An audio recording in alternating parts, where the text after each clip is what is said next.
Hello students. आज हम आपके मॉलिक्यूलर बायोलॉजी के second chapter DNA application and recombination पर बात कर रहे हैं। मैं डायरेक्टली आपके लिए जो नेचर में छपा हुआ आर्टिकल था और मैंने आपको जिसकी पीडीएफ भेजी है उसी के ऊपर आ रही हूँ और उसी को मैं एक्सप्लेन करने की कोशिश करती हूँ ताकि आपका जो भी काम का उसमें से मटेरियल हो वो आप ले पाएँ। और इसके लिए हम जो है मैं कोशिश करूँगी कि मैं इसमें उसे हाईलाइट करने की कोशिश करूँ और आप उसमें से अपना जो भी पॉइंट्स आपको बनाने हैं आप उसको पॉइंट वाइज नोट करते जाएं क्योंकि ये काफ़ी अपडेटेड होगा और इसकी वजह से आपको अपना जो चैप्टर अगर आपके पास और कहीं से भी मटेरियल है मैंने कल आपको 2-3 लिंक्स भी भेजे हैं डीएनए एप्लीकेशन के नोट्स बनाने के लिए, तो आप उसमें से कर सकते हैं।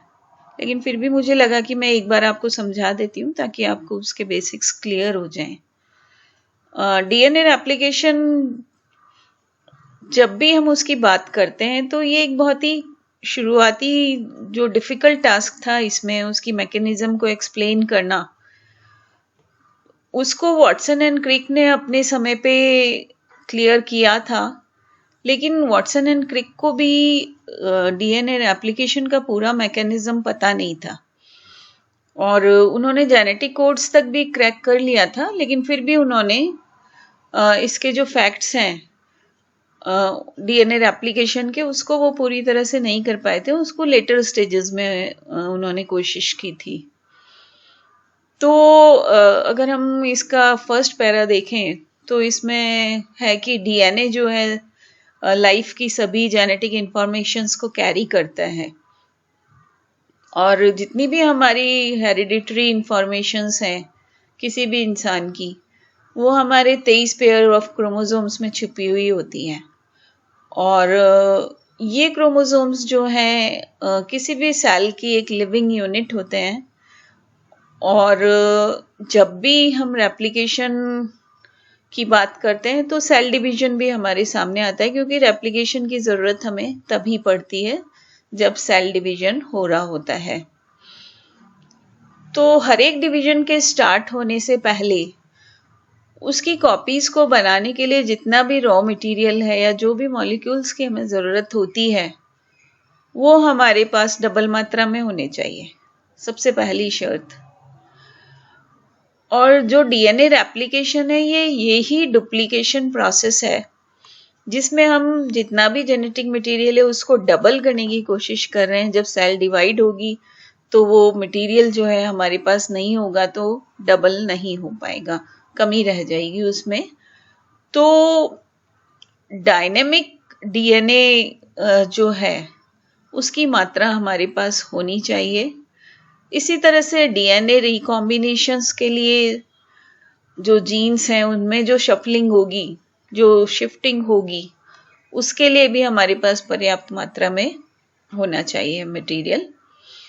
तो हम ये कह सकते हैं कि हमारी जो रेप्लिकेटिंग मशीनरी है या रिकॉम्बिनेशन मशीनरी है उसमें रेप्लिकेशन के साथ साथ रिपेयर एंड डैमेज को करेक्ट करने की एबिलिटी भी होनी चाहिए, क्योंकि डीएनए मॉलिक्यूल जो है काफ़ी फ्रेजाइल होता है।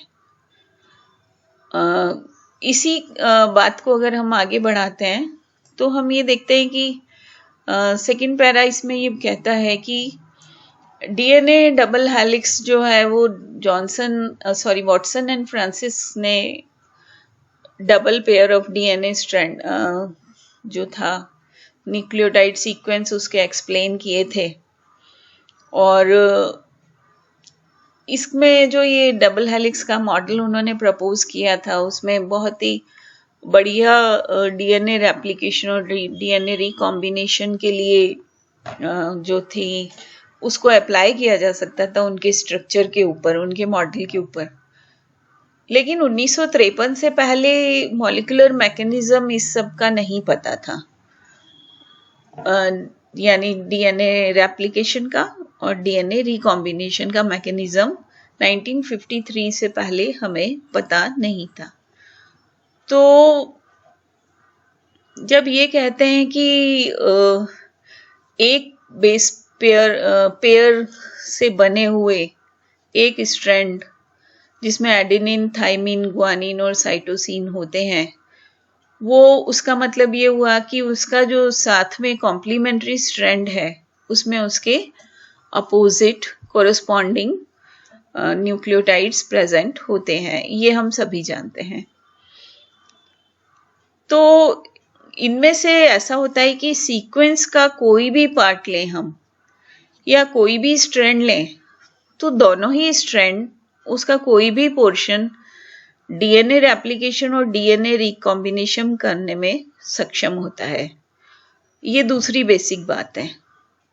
पहली बेसिक बात तो क्या है कि कॉम्प्लीमेंट्री डबल हेलिकल स्ट्रैंड्स हमारे पास मौजूद है, और दूसरा ये सारे जो न्यूक्लियोटाइड्स प्रेजेंट हैं दोनों स्ट्रैंड्स में, ये डीएनए रेप्लिकेशन और रिकॉम्बिनेशन इसके किसी भी पार्ट से किया जा सकता है।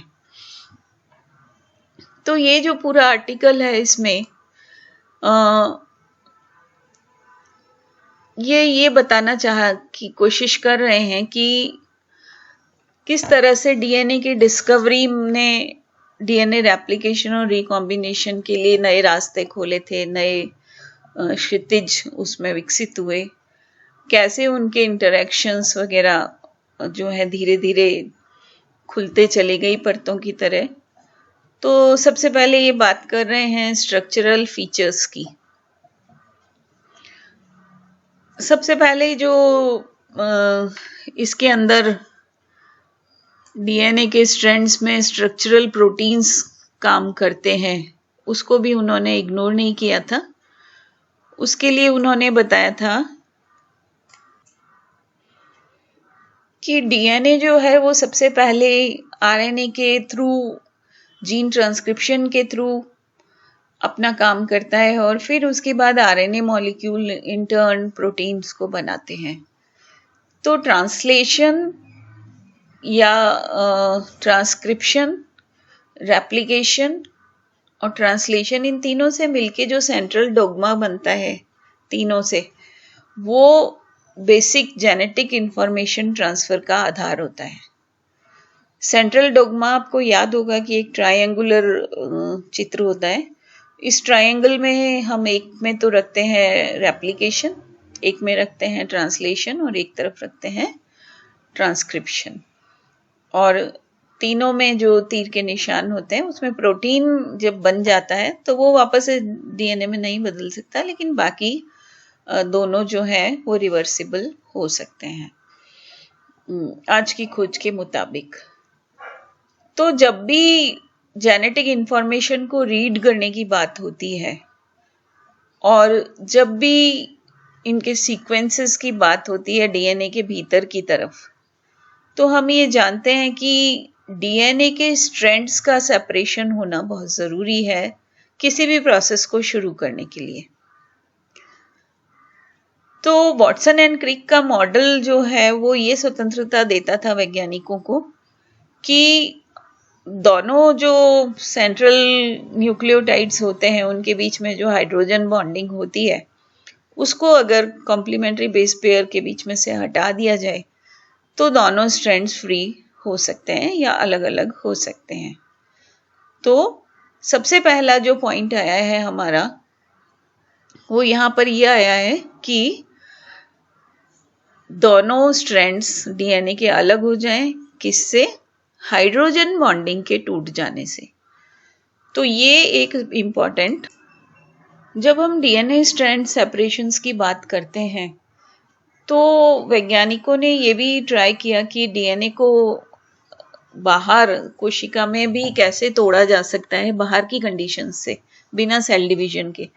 तो उन्होंने ये पाया कि अगर हम 100 डिग्री पर डीएनए को बॉईल करते हैं और या फिर हम एक्सट्रीम पीएच रखते हैं तो दोनों डीएनए स्ट्रैंड्स जो है वो सेपरेट हो जाते हैं। तो इस प्रोसेस को उन्होंने डीएनए डीनेचुरेशन नाम दिया, और या ये कह सकते हैं कि उन्होंने इसको बोला कि ये एक मेल्टिंग टेम्परेचर है इसका, डीएनए का।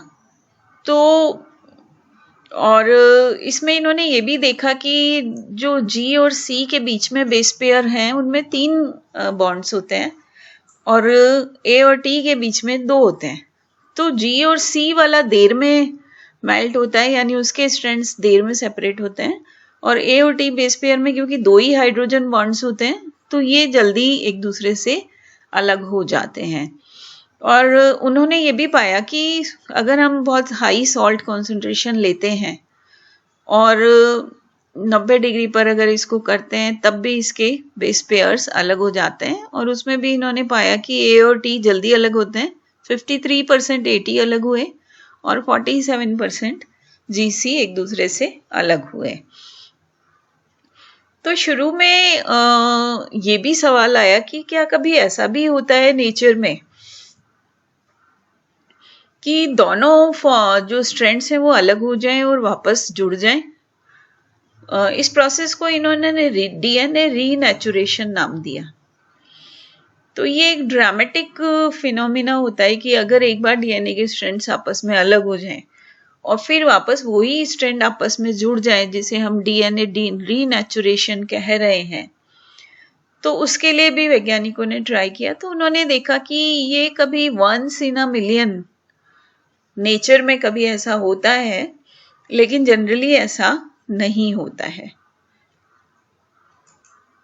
तो ये जो रीनेचुरेशन की प्रक्रिया है वो इन्होंने दूसरी तरह से करने की कोशिश की लेबोरेटरी में, जिसे हम डीएनए हाइब्रिडाइजेशन कहते हैं। और ये डीएनए हाइब्रिडाइजेशन जो है बहुत सारी बायोटेक्नोलॉजी इंडस्ट्री का बेस है, जिसमें उन्होंने 2 तरह के डीएनए स्ट्रैंड्स को आपस में क्लोन भी किया, जीनोमिक सीक्वेंसिंग भी करी, डीएनए कॉपी भी करी, पॉलीमरेज चेन रिएक्शन के द्वारा इन्होंने बहुत सारी इंडस्ट्रियल प्रोसेसेस को जो है आगे बढ़ाया। दूसरा सवाल वैज्ञानिकों के सामने ये आता है कि एक क्रोमोसोम में, जो कि बहुत छोटा सा होता है, और उसमें कैसे इतना बड़ा जो सिंगल डीएनए मॉलिक्यूल है जिसमें हजारों मिलियन न्यूक्लियोटाइड पेयर्स होते हैं, वो कैसे अरेंज्ड रहते हैं और कैसे सारी इंफॉर्मेशन जो है वो जमा हो जाती है। क्योंकि अदरवाइज अगर नेचर में देखा जाए तो ये डीएनए बहुत ही फ्रेजाइल या कमजोर टाइप का मॉलिक्यूल बाहर निकल के हो जाता है।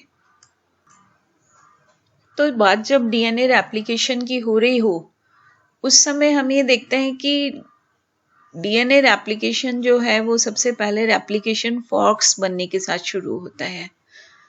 तो वैज्ञानिकों ने जब वॉटसन एंड क्रिक का जो मॉडल आया, उसकी यूनिवर्सल एक्सेप्टेंस उसको मिली, और उसके बाद उन्होंने जो है टेम्पलेट और उसका एंटी टेम्पलेट बनता है इस बात को भी माना।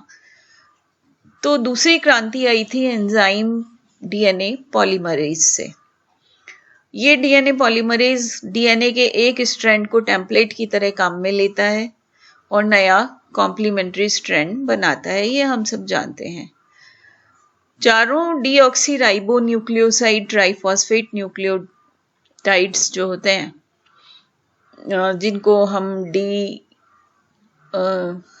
Adenosine triphosphate, thymine triphosphate, guanosine triphosphate and cytosine triphosphate, ये प्रिकर्सर्स होते हैं नए डीएनए के लिए, मॉलिक्यूल चाहिए होते हैं ये, और ये इससे अपने कॉम्प्लीमेंट्री से जुड़ते हैं पेरेंटल टेम्पलेट स्ट्रैंड के।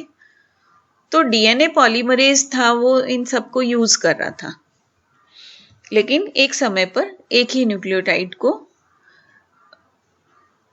3 end of the newly synthesized DNA molecule.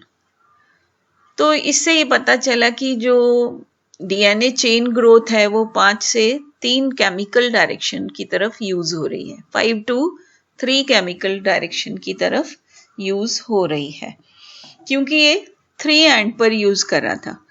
तो इसका मतलब है 5 से 3 पर केमिकल डायरेक्शन इसका जो है वो था। यद्यपि छोटे डीएनए स्ट्रेच का या छोटे फ्रेगमेंट का बनना टेस्ट ट्यूब में बताया जा सकता था, वैज्ञानिकों ने उसमें सफलता प्राप्त करी थी, लेकिन फिर भी ट्विस्टिंग ऑफ डीएनए मॉलिक्यूल, ये भी एक पजल था वैज्ञानिकों के लिए उस समय। और डीएनए रेप्लिकेशन जो है, एक जो डीएनए ओरिजिनल था वो वाई शेप स्ट्रक्चर, जिसको हम रेप्लिकेशन फॉर्क कहते हैं, और ये रेप्लिकेशन फॉर्क जब तक ये पूरा खत्म नहीं हो जाता डीएनए रेप्लिकेशन, तब तक आगे बढ़ती हुई दिखाई पड़ती है। और पीछे इसके ये रेप्लिकेशन फॉर्क है और इसके पीछे 2 डीएनए डॉटर डीएनए हेलिक्स पीछे दिखते हैं। तो वॉटसन एंड क्रिक ने इसमें ये गैस किया कि डबल हेलिक्स रन जो है वो अपोजिट डायरेक्शन में करते हैं, क्योंकि सिंथेसिस तो 5 से 3 के डायरेक्शन में ही होता है। तो डीएनए पॉलीमरेज जो है, ऐसा लगा कि खुद ही कंटिन्यूअसली पूरे रेप्लिकेशन के समय मूव करता रहा। तो और इसके जो आर्म्स हैं, उनमें से केवल एक ही डीएनए स्ट्रैंड पर डीएनए पॉलीमरेज इनको 5 से 3 डायरेक्शन में दिखाई दिया था। तो सवाल ये उठता है कि अगर उस समय, अभी नहीं, उस समय के वैज्ञानिकों के दिमाग में सवाल ये उठा कि जो रेप्लिकेशन फॉर्म है, क्या उसमें एक ही तरफ डीएनए पॉलीमरेज काम करता है, और क्या 3 से 5 में भी सिंथेसिस होता है केमिकल डायरेक्शन की तरफ। तो उस समय जो ये लैंडमार्क डिस्कवरी थी कि 5 से 3 की तरफ डीएनए पॉलीमरेज की वजह से केमिकल डायरेक्शन में होने की वजह से सिंथेसिस हो रहा है डीएनए का, उस पर एक और मिस्ट्री आ गई।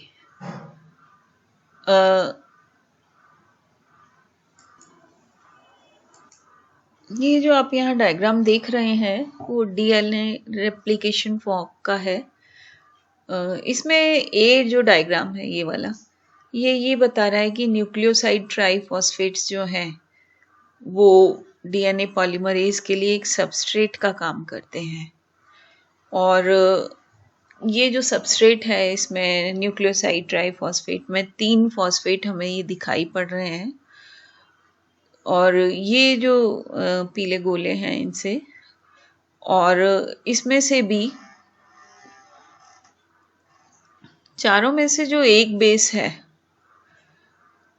वो हमें दिखाई पड़ रहे हैं यहाँ पर, कि कोई भी ये जो ब्लॉक्स हैं ये एक बेस के बने हुए हैं, ये ट्राइफॉस्फेट्स हैं, और ये हाइड्रोजन बॉन्ड से जो जुड़े हुए थे वो अलग हो गए हैं। तो हाई एनर्जी बॉन्ड्स होते हैं ये। तो जब भी इनका पॉलीमरेज रिएक्शन की वजह से ये हाइड्रोजन बॉन्डिंग टूट रही है, तो फ्री एनर्जी जो है वो इनको तोड़ने के लिए लगती है, और ये जो तोड़ने के लिए भी लगती है, और इसके साथ साथ जो नई चेन बन रही है हमारी पीछे यहाँ पर,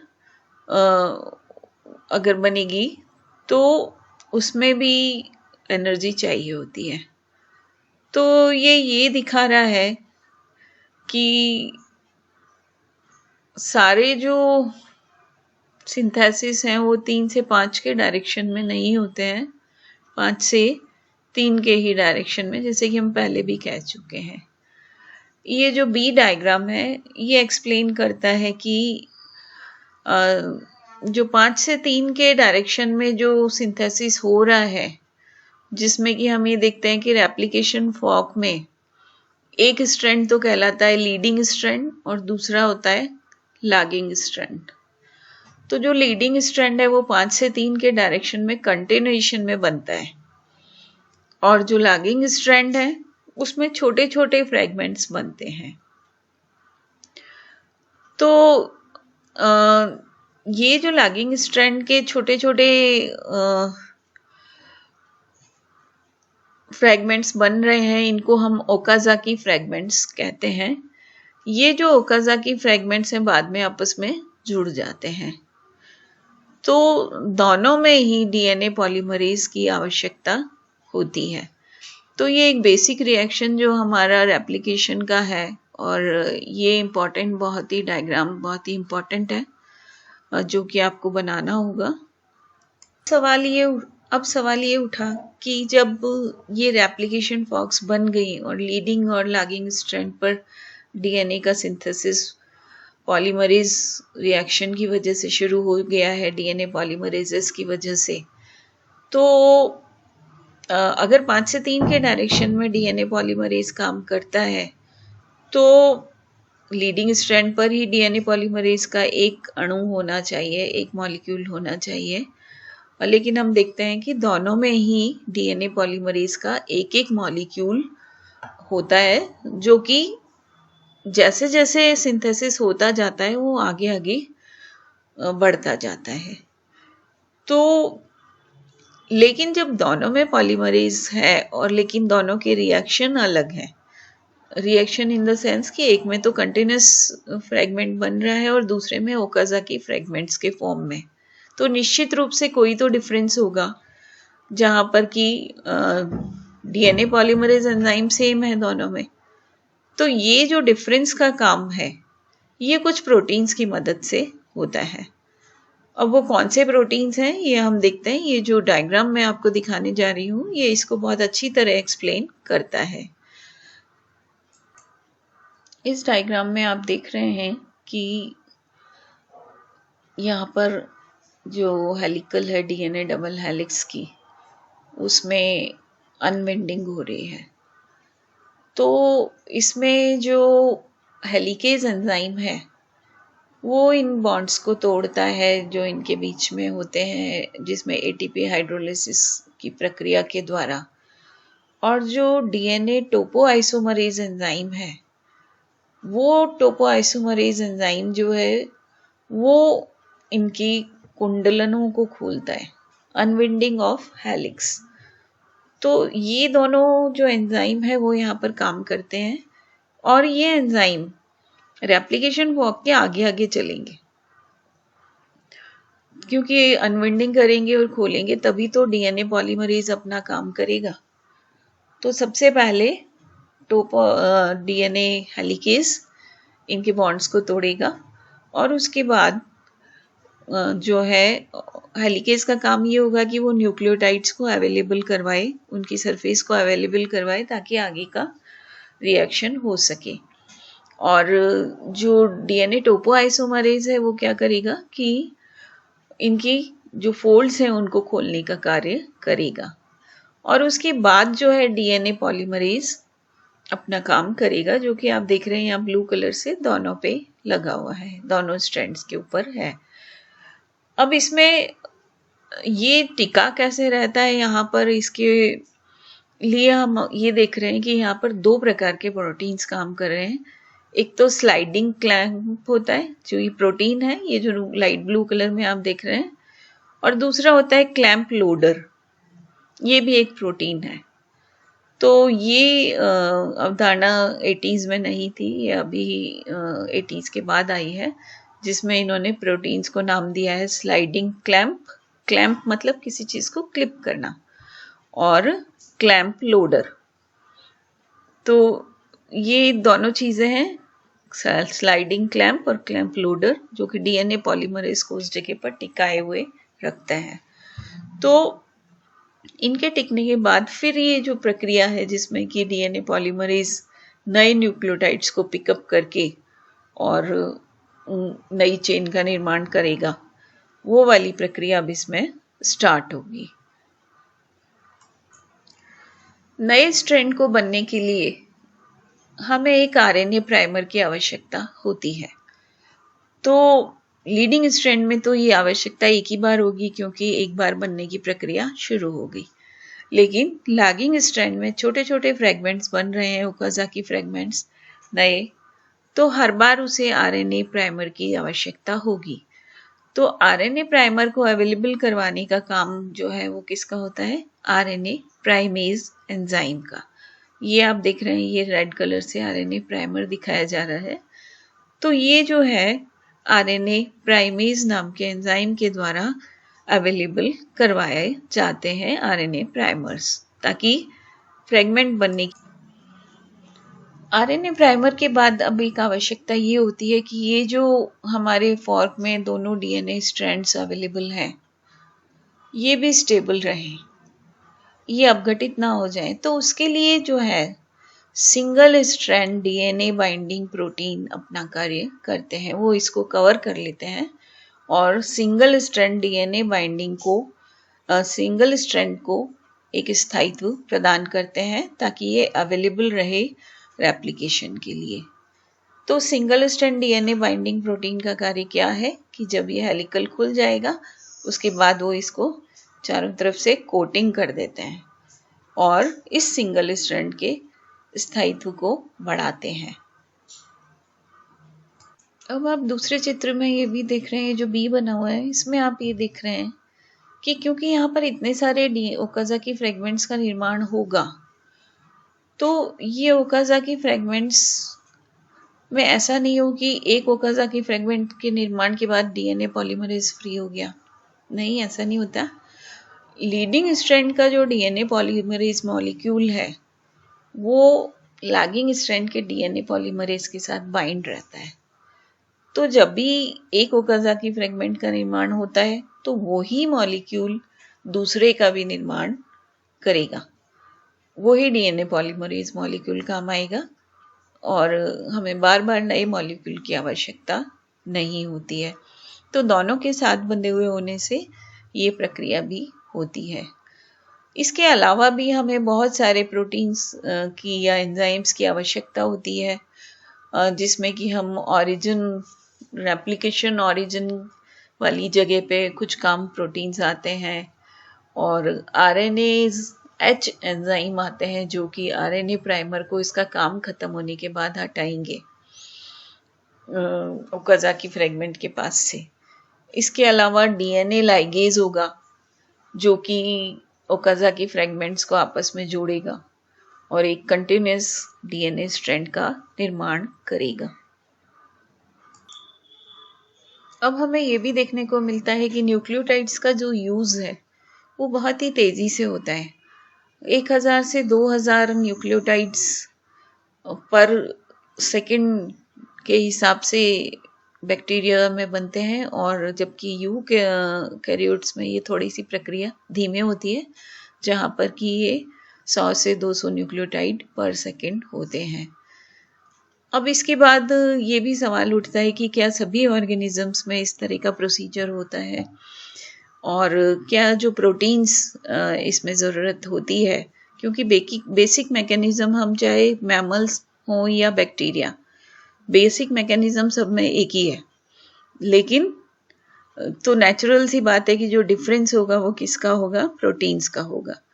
तो प्रोटीन्स जो हमें बैक्टीरियोफाज T4 और T7 में मिलते हैं, तो T4 में हमें 4 मिलते हैं और T7 में हमें 7 प्रोटीन्स मिलते हैं और 13 जो है ई कोलाई बैक्टीरिया में मिलते हैं। इसी तरह से 27 हमें ईस्ट में मिलते हैं और मैमल्स में भी 27 प्रकार के प्रोटीन्स हमें पाए जाते हैं। तो इस प्रकार से हम ये देखते हैं कि जैसे जैसे उद्विकास हुआ वैसे वैसे रेप्लिकेशन मशीनरी में बेसिक्स तो हो ही रहे, उनमें कोई चेंज नहीं हुआ, लेकिन नई प्रोटीन सब यूनिट्स जुड़ती चली गई। तो इस तरह से हम देखते हैं कि चाहे डीएनए रेप्लिकेशन हो या चाहे डीएनए रिकॉम्बिनेशन हो, बेसिक प्रोसीजर सेम ही होता है।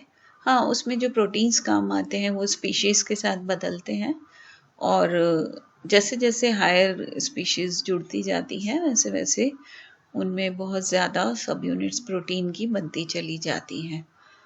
तो क्योंकि हम ये देख रहे हैं कि हम ज़्यादातर इसमें हमने समझाने के लिए 2 डायमेंशनल चित्रों का सहारा लिया है, लेकिन वास्तव में प्रक्रिया इतनी सरल नहीं होती है।